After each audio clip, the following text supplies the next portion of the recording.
Welcome to The Explainer. Today, we are diving deep into the invisible war being fought for your attention and exploring how artificial intelligence is quietly engineering the choices you make every single day without you even noticing. So, let's start with a really provocative idea pulled straight from our source material. That feeling of free will you have, when you're browsing online, that feeling that you're in control, well, it might just be a very, very convincing illusion. To really get a handle on what's happening right now, we first need to take a quick look back. You kind of have to see just how primitive the early days of online manipulation really were to appreciate the massive leap we've taken. A lot of us probably remember that Facebook study back in 2014, the one about emotional contagion. Well, compared to today, that was basically a kindergarten science project. I mean, look at this jump. We've gone from just showing people sad posts to see what happens, to actively detecting your pre-conscious anxiety to literally engineer a specific emotional state. We have left those simple A/B tests in the dust and walked right into an era of real-time, deeply personal psychological engineering. Okay, so how does this invisible control actually work in the apps you're probably scrolling through right now? Let's pull back the curtain and break down the mechanics. Let's use TikTok as an example. This isn't just about the algorithm finding videos it thinks you'll like. It goes deeper. The system can detect when you're most vulnerable. Maybe it's late at night, you're feeling a bit lonely or insecure, and right then, it serves you content specifically designed to amplify that exact feeling. And the data shows it works. You end up watching those videos 23% longer. It's a perfect feedback loop. The algorithm learns your weakness, exploits it to keep you hooked, and then gets even better at doing it the next time. The precision these systems have is, well, it's just staggering. It's not only about what you watch, but how you watch it. Based on something as tiny as how fast you scroll past just 3 videos, an algorithm can predict with 87% accuracy whether you're the kind of person who is susceptible to falling down a political rabbit hole.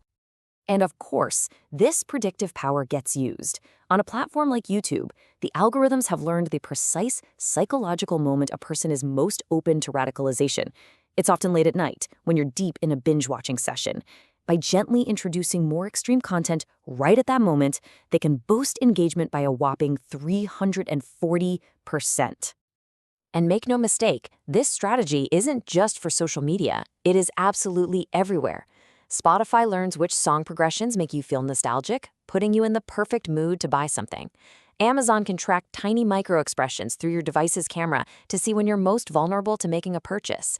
Even dating apps are engineering what you see, trying to make you feel just desperate enough to shell out for those premium features. And these techniques are incredibly, incredibly effective. Let's stick with dating apps. They found that by engineering the exact sequence of profiles you see, showing you a few medium attractive people and then a highly attractive one, they can increase the chance you'll buy premium features by 67%. Your search for human connection has been turned into a carefully calibrated experiment to get into your wallet. What you're looking at here, really, is the playbook. It's that simple. Each one of these platforms has identified a core human vulnerability, whether it's emotional, professional, or romantic, and they have built a sophisticated machine to exploit that exact feeling for a business goal. It's all very methodical. But here's where the strategy takes another huge and kind of scary leap forward. See, it's no longer about just waiting for you to be vulnerable. The goal now is to create that vulnerability on demand. This is a concept our source material calls engineered vulnerability, and it is a fundamental shift in the game. We've moved from systems that just passively predict your weak moments to systems that are now actively producing the conditions for those moments to happen. So how do they do it? Well, think about it. A gambling app sees a stressful meeting on your calendar and sends you a push notification at just the right time. A retail app uses your health data to see you had a bad night's sleep, then hits you with a flash sale right when your impulse control is at its absolute lowest. These systems aren't just reacting to you anymore, they're actively orchestrating your emotional state. And the data behind this is terrifyingly specific. A system can learn that sending a "your friends are playing" notification exactly 47 minutes after it detects a frustrating email from your boss will increase the likelihood that you'll start gambling by 78%. That's not a prediction, that's a trigger. Here's another technique. It's called a decision fatigue cascade. And you've definitely experienced this. Think about a food delivery app. It deliberately floods you with choices. Why? To exhaust you. Because after a few minutes, your brain is tired and you are so much more likely to gratefully click on their high profit recommended for you option. It feels like a relief, but really, it's a calculated move. Now, over time, this constant targeted pressure does something even more profound. It doesn't just exploit the desires you already have, it actively manufactures new ones. By showing you $200 shoes over and over again, $80 shoes suddenly start to feel like a bargain. The algorithms are literally shifting your baseline for what you think is normal and what you think you want. So, where is all of this going? What's the end game? Well, it's heading toward a future where the manipulation becomes so personal, so perfectly tailored, that it's completely indistinguishable from our own thoughts. The next step is something researchers are starting to call individual cognitive fingerprints. This is a model of you, not people like you. A detailed psychological map of your specific biases, your triggers, your own unique brand of human failure. It allows an AI to prepare ways to manipulate you for emotional states you haven't even had yet. And this right here is the real danger. The most effective manipulation is totally invisible.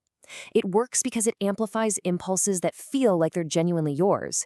It guides you toward a choice that feels like your own smart, logical conclusion. It feels like serendipity. And this all leads us to the one crucial question, doesn't it? What happens to us as people, as a society, when the line between a real, authentic choice and an algorithmically influenced one just becomes meaningless? The real threat here isn't some sci-fi robot apocalypse. It's a world where our ability to make a truly genuine choice has been quietly engineered right out of us. Which leaves us with a chilling final thought from our source material. The future of our agency, of our free will, won't be lost in some big, dramatic battle. No, it'll be eroded gradually, one choice at a time, by systems that know us better than we know ourselves. And maybe the most unsettling part of all of this is that we might already be living in that world and we just haven't realized it yet.